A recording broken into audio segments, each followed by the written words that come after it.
ফণি ধরেছে গো।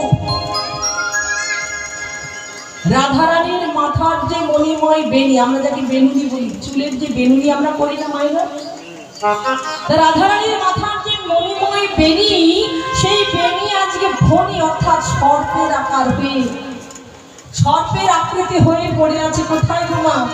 রায়ের উচ্চ গৌরক রুচ জৌরক কুচ জোরক আছে। কেন বাবা না? আজকে যে রাধা গোবিন্দের মিলন, আজকে রাধা গোবিন্দের মিলন, আজকে পরিধেয় যে বসমাদি তারা স্খলিত হয়ে গলিত অবস্থা ধারণ করেছে।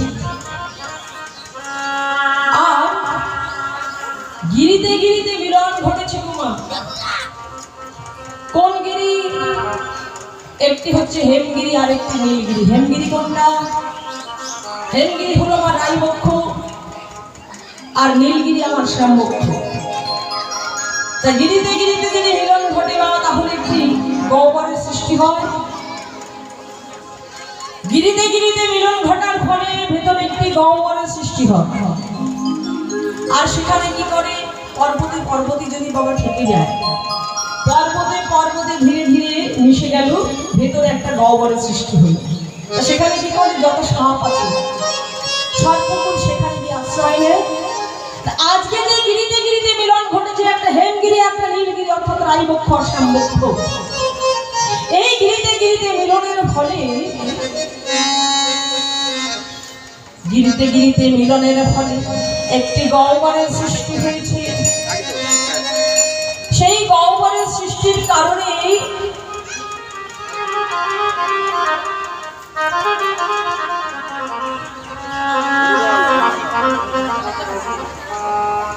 গিরিতে গিরিতে মিলনের ফলে একটি গহ্বরের সৃষ্টি হয়েছে। আর সেই গহ্বরের মধ্যে লুকিয়ে আছে কি? রাধারানীর মাথার মণিময় বেনি। কেন? ওই গিরিতে গিরিতে মিলনের ফলে যে গহ্বরের সৃষ্টি হয়েছে, ওই জায়গাটা অপূর্ণ রয়েছে। রাধারানীর যে মাথার মণিময় বেনি, সে মনে মনে চিন্তা করছে, তাই তো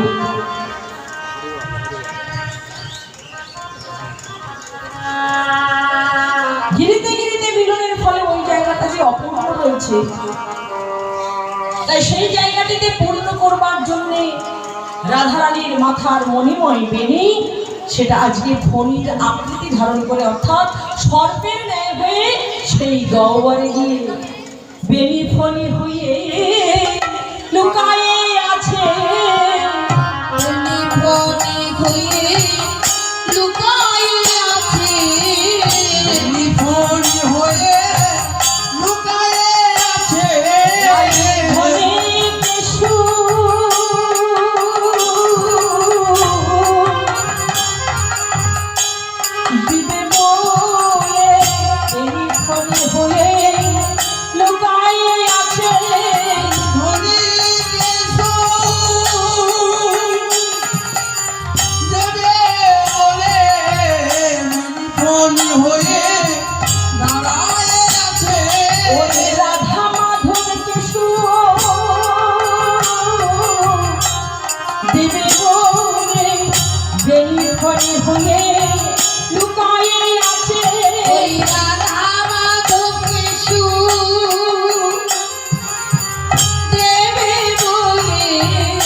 মাঝে বেনি আজকে ফণির সদৃশ হয়ে পড়ে আছে।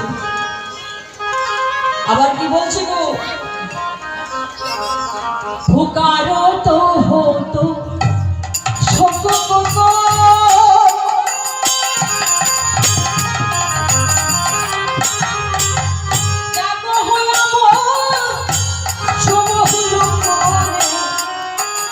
এই পুকারত হত শোক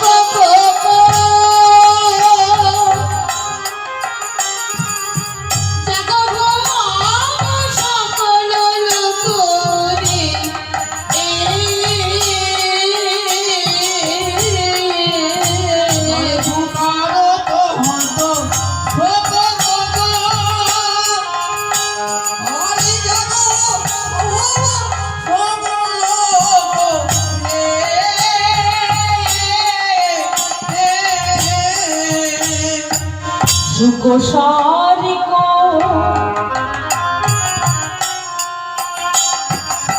পিকুকাকুলি নিধুবন ভরি রাজে সুকোশারিক পিকুকাকুলি নিধুবন ভরি রাজে সুকোশারিক পিকুকাকুলি নিধুবন ভরি রাজে বলছে ফুকারত হতো শোক ফুকারত অর্থাৎ ডাকছে কে শোক চক্রবাক আর চক্রবাকি চক্রবাকি কাকে বলে মা দেখবেন মায়েরা রাত্রিকালে সন্ধ্যার পর থেকে দিনের বেলায় অনেক কিন্তু সন্ধ্যার পর থেকে একটা পাখি ডাকে মা দেখবেন একটা বৃক্ষে একটা পাখি বসে ডাকে বলে কু আবার আরেকটা পাখি অন্য বৃক্ষে বসে বলে কু এই যে কুক কুক শব্দ করে যে পাখিটা ডাকে ওর নাম হচ্ছে চক্রবাক আর চক্রবাকি স্বামী স্ত্রী দুজন পাখি চক্রবাক স্ত্রী পুরুষ পাখি আর চক্রবাকি হচ্ছে স্ত্রী পাখি এই যে দুজনে ডাকে কেন ডাকে ওই পাখি দুটো ডাকলে আমার বয়স্ক মায়েরা যারা আছেন অনেক সময় বলে থাকেন ওই পাখিটা নাকি অলক্ষণে পাখি ওই পাখি ডাকলে সংসারে নাকি অমঙ্গল হয় আমার বৃদ্ধা মায়েরা যারা আছেন তারা প্রাচীনা মায়েরা যারা আছেন তারা বলে থাকেন কিন্তু মাগো ওই পাখিটা আমাদের অমঙ্গলের জন্য ডাকে না ওই পাখিটা ডাকে তাদের নিজের অমঙ্গলের জন্যই নিজে ডাকে কেন নিজের অমঙ্গলের জন্যই ডাকে কেন গো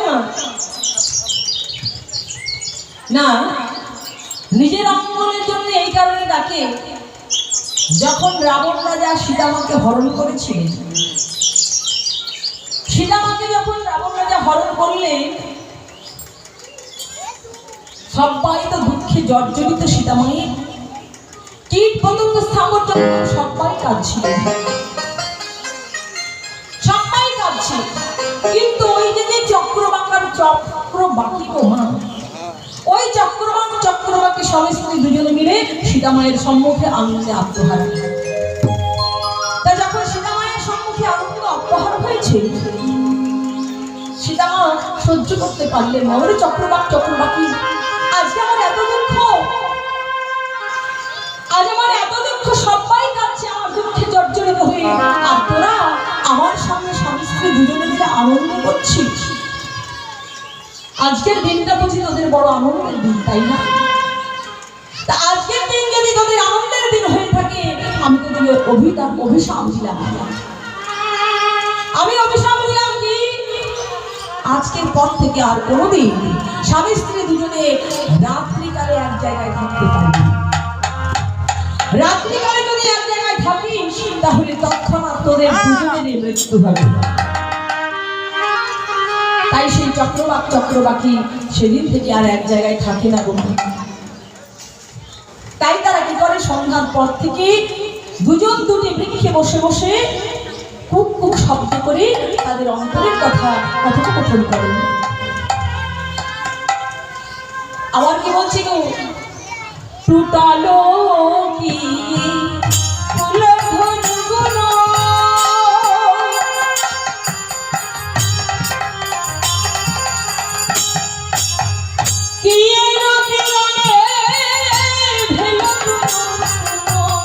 রে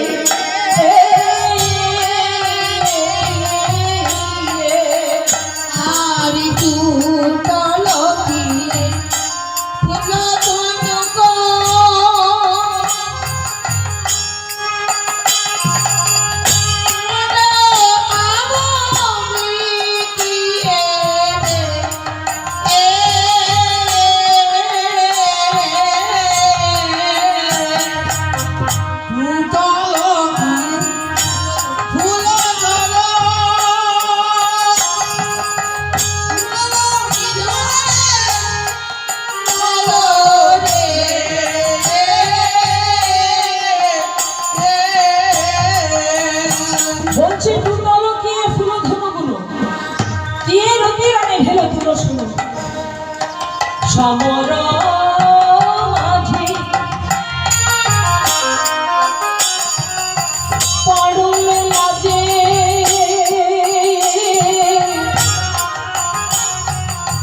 রতিপতি ভয় ভাজে আর সমন লাগে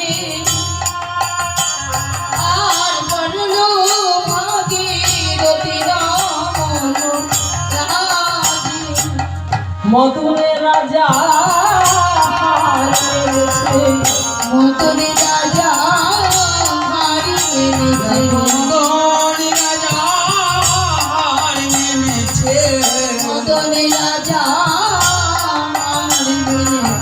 গোবিন্দ দর্শন করে মদন রাজা হার মেনেছে গোবিন্দে দর্শন করে মদন রাজা হার মেনেছে ওই গোবিন্দে দর্শন করে ওই গোবিন্দে দর্শন করে গোবিন্দ দর্শন করে গোবিন্দে দর্শন করে মদনে রাজা হার মেনেছে গোবিন্দর দর্শন করে মদন রাজা যে হার মেনেছে মদন রাজা হার মানলেন গো মা বলছে টুটালো কে ফুল ধনু গুলো কে রতি রণে ভেলু তুলো শুনো সমর মাঝে পড়ল লাজ রতিপতি ভয় ভাজে মদন রাজা হার মেনেছে কখন না সৃষ্টিকর্তা ব্রহ্মা যখন জগৎ সৃষ্টি করবে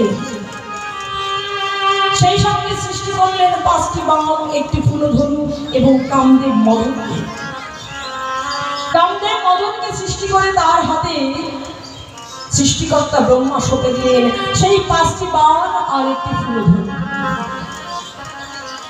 5টি বাহন আর ফুলধনুকে সঁপে দিলেন কামদেব মদন বললেন পিতা এই যে 5টি বাহন আর ফুলধনু এ দিয়ে আমি কি করবো বললে কামদেব তুমি এই যে 5টি বাহন আর ফুলধনু দেখছো এই 5টি বাণের মধ্যে যে কোনো একটি বাণ তুমি যাকে মারো সে তৎক্ষণাৎ কামে জর্জরিত হয়ে যাবে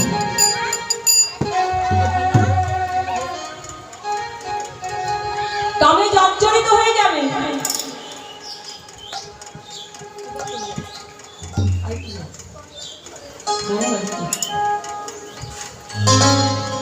তা বলছি কামে জর্জরিত হয়ে যাবি তা কামদের মদন মনে মনে চিন্তা করছে তাহলে বাণটিকে তো পরীক্ষা করতে হয় কাকে দিয়ে পরীক্ষা করতে গো বাবা সম্মুখ ছিল নিজের পিতা ব্রহ্মা তাই কি করলেন তোর থেকে বাণ নিয়ে পরীক্ষা করবার জন্য সোজা বাণটাকে মেরে দিলেন তা ব্রহ্মার বুকে যখন বাণ মেরেছে আর ব্রহ্মা সঙ্গে সঙ্গে কামে জর্জরিত হয়ে গেছে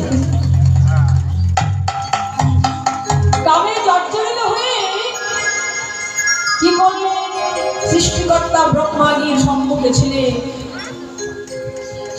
ছিল হচ্ছে নিজের কন্যা সন্ধ্যা সেই সন্ধ্যাকে গিয়ে আলিঙ্গন দিলেন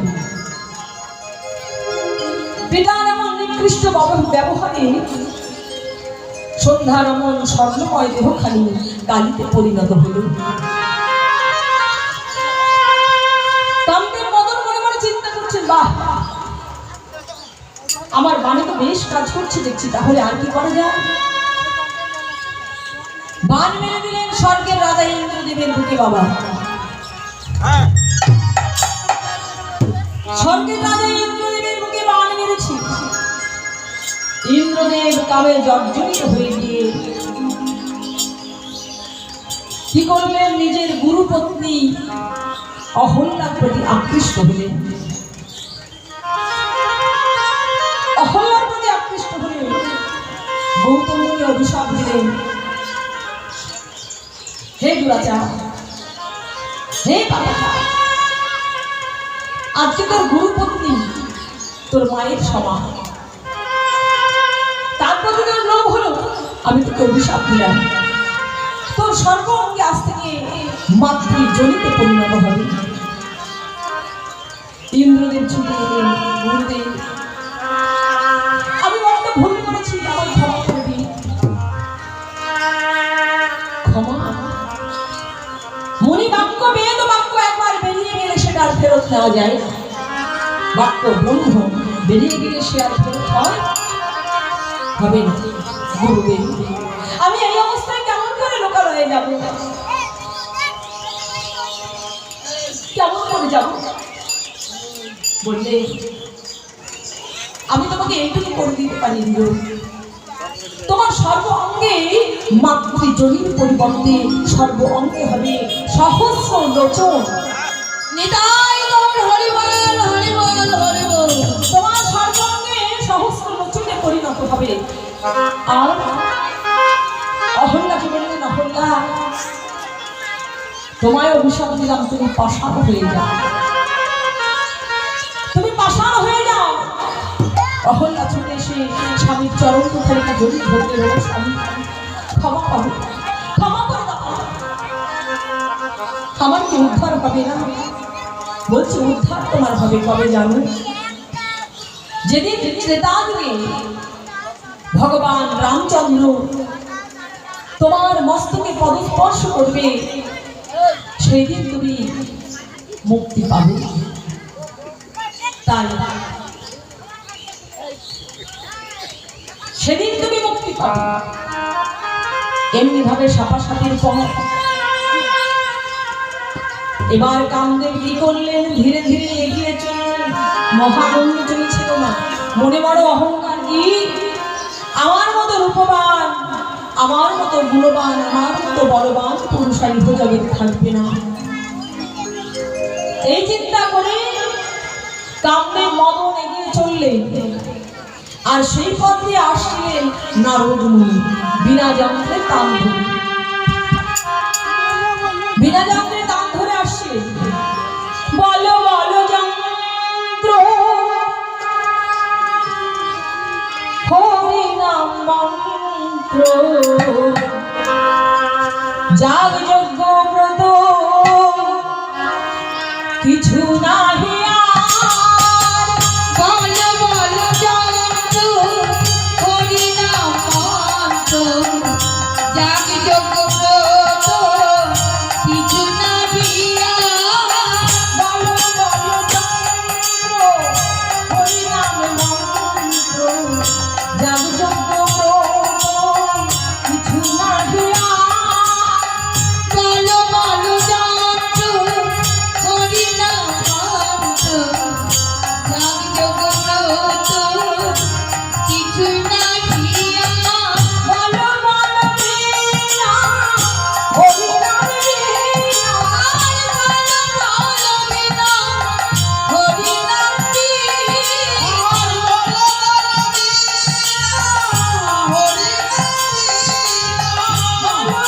বীণা হরি নাম বীণা। বলো বলো বীণা হরি নাম বীণা। এই ত্রিভুবনে কিছু নাহি আর।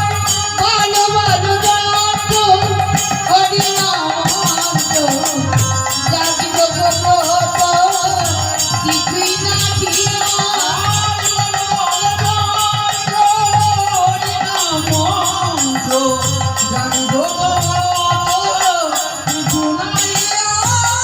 নারায়ণ নারায়ণ নারায়ণ।